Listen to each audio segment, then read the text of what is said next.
Hey everyone, this is Dino Mustafa. I just completed all the 12 chapters lectures and I've uploaded them to YouTube. Probably you had a chance to check them out.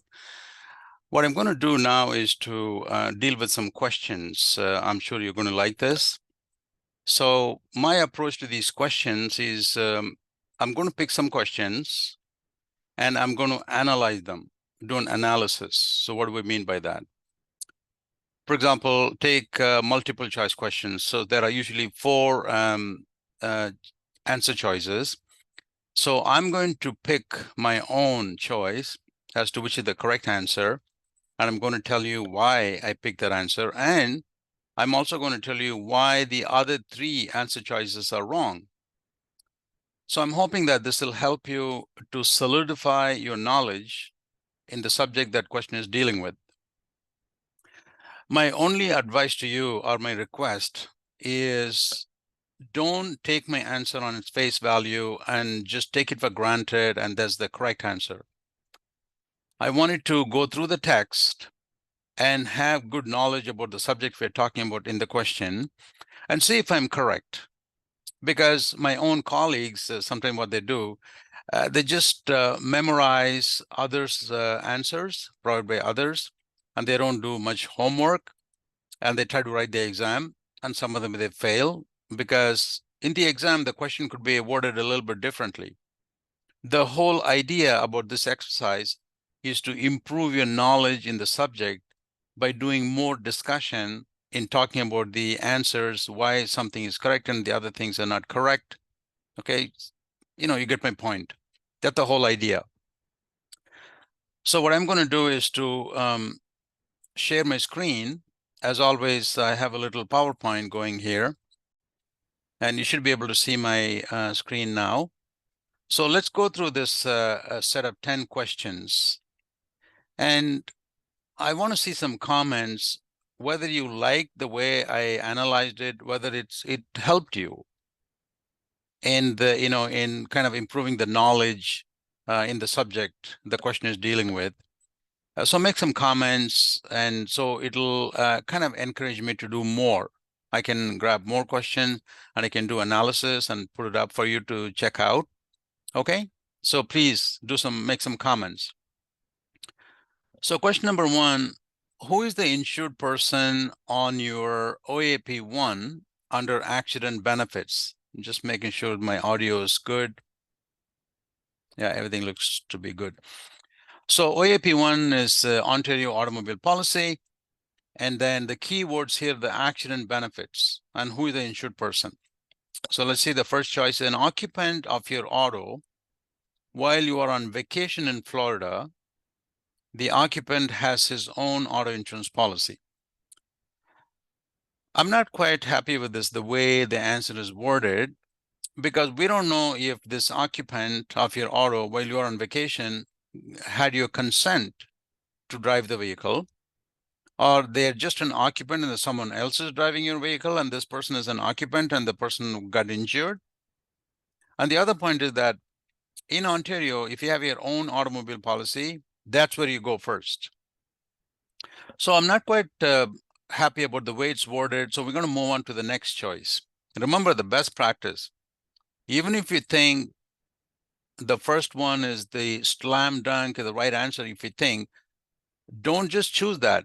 Read all the four answers. That should be the best practice. Okay, because there may be a better answer in the other choices. You never know. So you just read all the four options here. So the next one is your sister-in-law while driving the car that you lent her.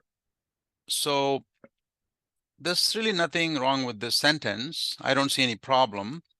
So we have to assume that you gave her consent because say that you lent your vehicle to your sister-in-law, and while she was driving, she had an accident. Obviously, she needs the accident benefits. So as long as you gave someone your consent, that person, oh, by the way, it doesn't say that she has her own policy. That means she may have to go to your policy because in the other options, it says they have their own policy. Okay, so let's just see the next one. A pedestrian struck by your car while crossing between parked cars. The pedestrian is a driver on his parents' auto policy.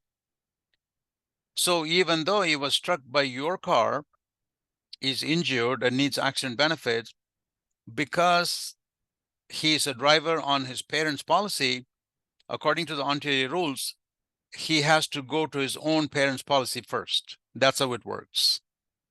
Same like the, option 1, we said that here. And so he may not be an insured on your policy because he has his own, he's a driver on a parent's policy. And all of the above is totally wrong because we already have a problem with question number, the answer number A, answer choice A, because we don't know whether this person is a consent and so on and so forth. So looking at these 3 options, I'm quite happy with the B, answer B, because your sister-in-law doesn't say that she has her own policy, in which case she has to go to her own policy. And you lent her the car, she had permission from you to drive the car, and now she's injured and she's in need of accident benefits. She could be considered as an insured on your OAP1. Okay, so I'm going to put my choice here, B. Next question. If a person is unable to work due to an injury in an auto accident, their OAP1 could potentially, what it could do. Now for this, you have to be pretty thorough in the chapter we discussed on the standard and optional accident benefits. Okay, so it's talking about the standard benefits, doesn't say anything about the optional accident benefits, but the question is expecting you to know the answer. Okay, pay any lost wages up to 2 years.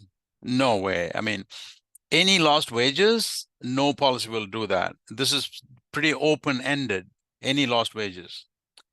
Pay up to 90% of the net income up to $1,000. It just simply doesn't make any sense. First of all, if you went through the action benefit, there is no 90% of anything. And also the net income is wrong because the income replacement is based on gross income before the taxes are taken out, okay?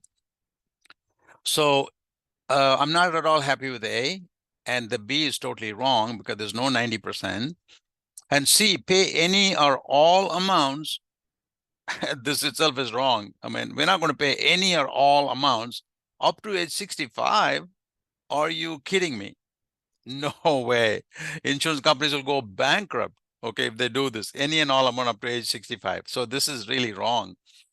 D, I hope this is correct because this is the only choice we have. We may have to pick this. Pay up to 70%, which is correct, of gross weekly income, which is correct, up to 400 weekly. Absolutely. This is the right answer. Okay, you should know this by now if you listen to the other recording, that this is the standard benefits. Even though this customer is like a vice president making $100,000, 70% gross income would be a lot more than 400, but it's capped at 400. This is standard.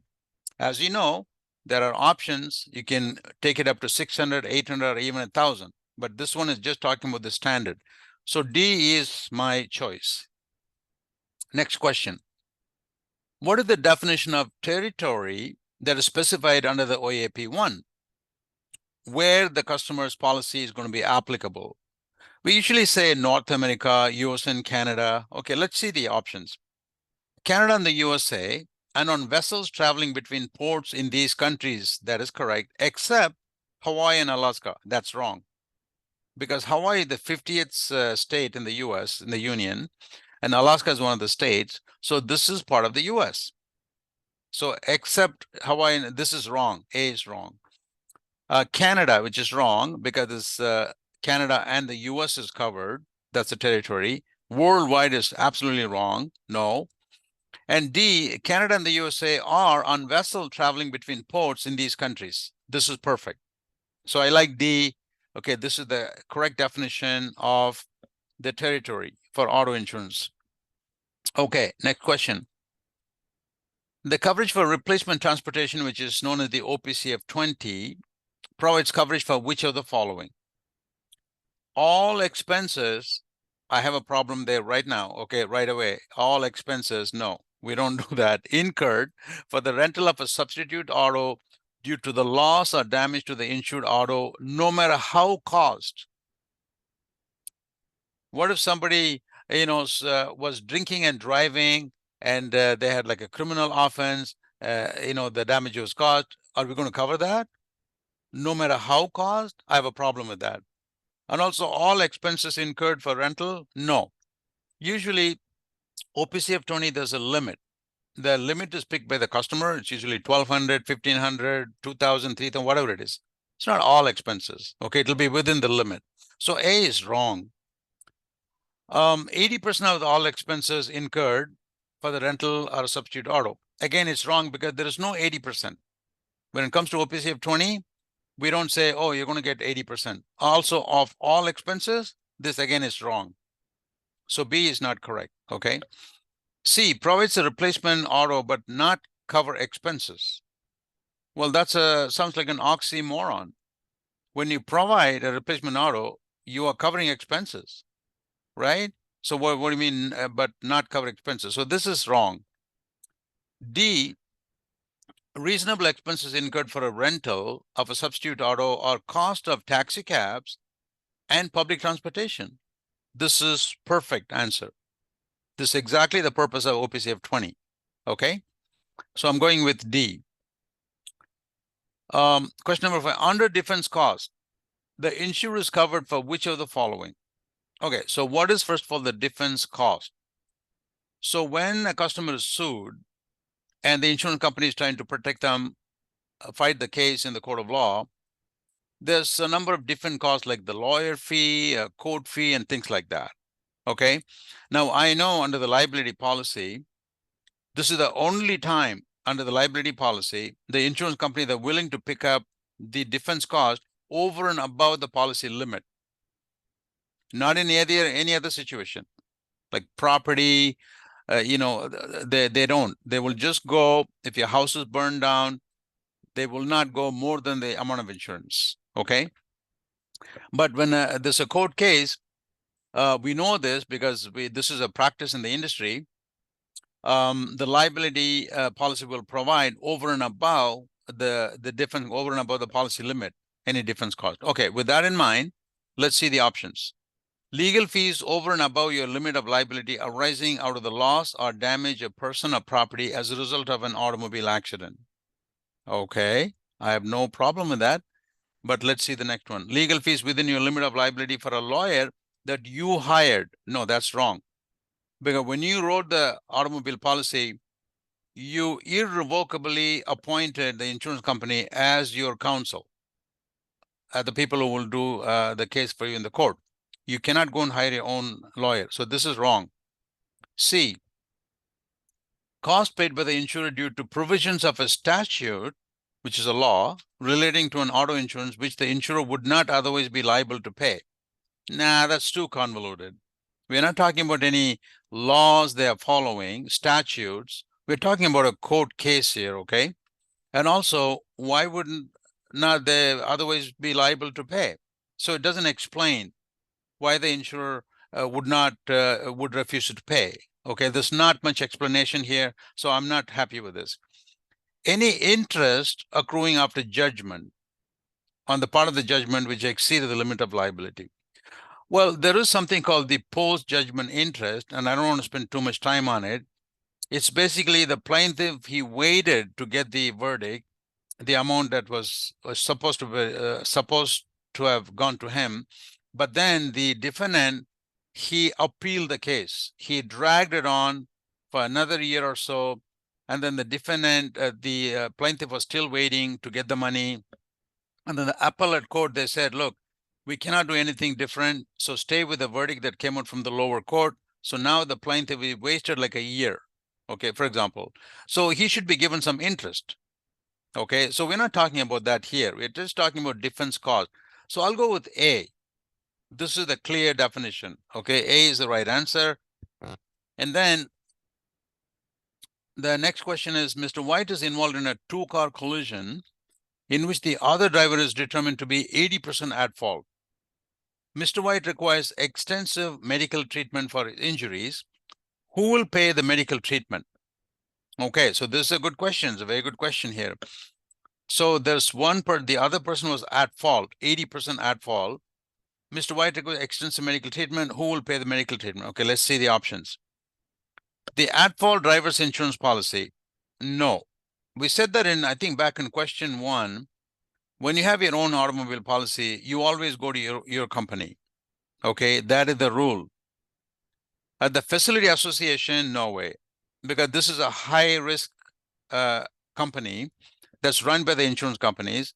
When the driver have so many at-fault accidents, so many tickets and non-pay cancellations, it doesn't fit the regular market. This is kind of the last stop for very bad drivers. So we're not talking about that. Doesn't have anything to do with the question. Mr. White, that means, is he going to pay out of his pocket? No. Okay, so that's wrong. Mr. White's insurance company, this is correct.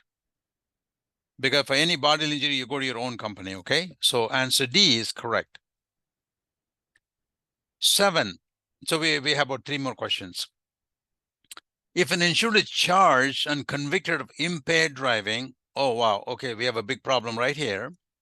With respect to accident benefits, which of the following would be paid?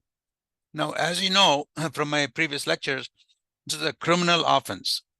The insurance company has all the right to completely deny the claim. They don't have to. But remember always, basic accident benefits will be given to this person. Why? You may think that, oh, that's not reasonable because he was impaired and everything. He did something very wrong. Yes, that's true. But we are not talking about fixing a car.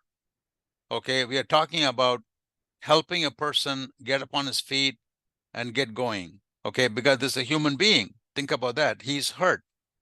Regardless of what happened, you're not going to let him die. Okay, you're going to give him the basic coverage. Okay, so that's the rule. So with that in mind, let's see the options. It says only medical benefits. Well, that's not right, because medical benefits, it doesn't say, basic medical benefits, basic. So the word basic is very key. It's written in all the books, okay? C14 automobile course, you have to use the word basic. So it doesn't say that, so I'm not happy with this. All basic action benefits except weekly income benefits, non-earner benefits, and compensation for other benefits. This is correct. I know this is correct because it's used the word basic and it uses the except all these other things. So he won't be eligible for any of the other benefits. But basic action benefits, like I said, yes, he's a human being. He's a person, not a vehicle. Okay, so we have to give him the first aid. If he has to be taken to the emergency room, of course, we're going to do that. Okay, out of compassion, even though he made a big mistake. Okay, so B is definitely the answer, but see, all action benefits is wrong. Okay, he's not eligible, and nothing at all is also wrong. We already said that he is eligible for basic action benefits. So I'm going to go with B. So number 8, the recreational vehicle endorsement, OPCF 32, you should know what this is. Okay, I've seen this in previous exams. It provides coverage for which of the following? It already said to you in the question, the answer is here, the recreational vehicle. Okay, so so here's the background. The insured has a son or daughter who is underaged, who may not have a license because they're underaged, but the insured has some recreational vehicle, like it could be a snowmobile, it could be ATV, all-terrain vehicle, and the only condition is that they cannot bring it on the main road, on the public roads. They have to use these recreational vehicles on their own land, private land. Yes. So in that case, if customer has a snowmobile or maybe an ATV, so this underaged son or daughter who doesn't have any license, they can ride that or drive that on their own land. So in that case, we'll put OPCF 32 on the policy. Okay. So a motorcycle, which is wrong, because motorcycle, it's not a recreational vehicle. It's for transportation. You can take it on the main road, okay? Snowmobile and camper trailer. Also, camper trailer is not a recreation vehicle. No. So there are 2 wrong things here, okay? So I'm not happy with the A. Motor scooter, no. Okay, so this is a scooter. Okay, it can take it on the public highway. And snow plane, no way. We're not talking about plane here, okay? We're talking like underaged drivers in the home. Okay. Next one. Snowmobile, yes. Trail bike, yes. It's recreational. Mini cycle, yes. And dune buggy, yes. Okay, like a sand dune buggy. It's not. You cannot even take it on the main road. These ones, mini cycle, trail bike. So C is the right answer because all of these three mentioned here, they are recreational vehicles. So okay, if the customer has any of these, then we're going to put the OPC of 32. If something happened, yes.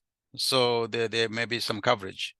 So A and B, we already said these are not correct. Okay, so C is my answer.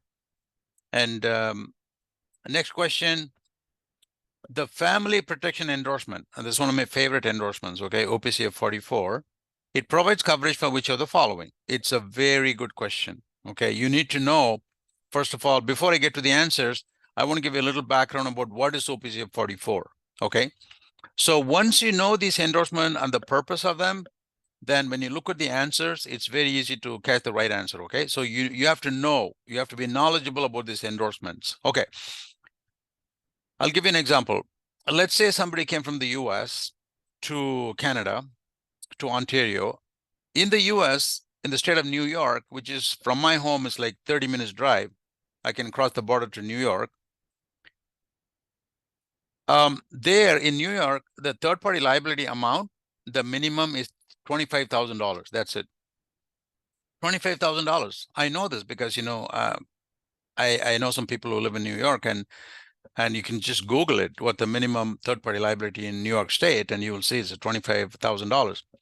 Whereas in Ontario, the minimum third-party liability is $200,000, but you will not see any policy with a $200,000. You will see it all at least with 1 million third-party liability coverage. Okay, so with that in mind, somebody came from the US and in Ontario, and he had an accident with you, and he caused you bodily injury. You took him to court, and then you are now being given, let's say, $500,000 for your bodily injury. Now, how much you can pay? The maximum, $25,000, and you have to get $500,000 because that's what the judge has offered you. Okay, so we have a big problem here. We are running short of $475,000. The purpose of the OPC of 44 is to step in the situation and to fill the gap. The name of this endorsement, it's a misnomer. It says family protection endorsement. Honestly, it doesn't have really much to do, the name, with the purpose of this endorsement. So when you try to explain this to your customers, always use this example. Somebody came from inadequate coverage, and then you are being awarded this amount by the court because he caused you bodily injury. So you're out of the guy from New York says, hey, this is what my policy can give me, the maximum. I work in McDonald's for minimum wage. I'm broke, so you can do whatever you want with me. You're not going to get anything from me. I don't have any money. What do you do? So in Ontario, the OPC of 44 will be automatically added to all policies when you set up the policy, and this will step in and provide. So with that background in mind, let's see the options here. The third party's inadequate liability coverage of the insured. What? So it says the third party's inadequate liability coverage of the insured. So it doesn't really make any sense. Okay, I'm not happy with this. It's not even written correctly. So the insured's extended family for losses or damages due to, oh, sorry about that. I'm just going to turn that off. So the insured's extended family for losses or damages due to a not-at-fault accident as a result of pain and suffering. No. So pain and suffering, we're talking about catastrophic injury, like life-altering type of injury. So the question doesn't say that. So we are talking about life-altering injuries. And also the extended family. No, as I said to you in my definition, it's not just doesn't cover just the family. Yes, all your family members, if they are listed on the policy, they'll be covered automatically. You don't need a special endorsement. That's why I don't like this name. Okay. So this second, the B is not a good answer. C, loss of income for any member of the insured's family. No, for loss of income for any member of the insured's family, why would the policy provide that? Okay, and why not? We're talking about the insured, not the member of the family. Okay, so the OPC 44 has got nothing to do with the loss of income.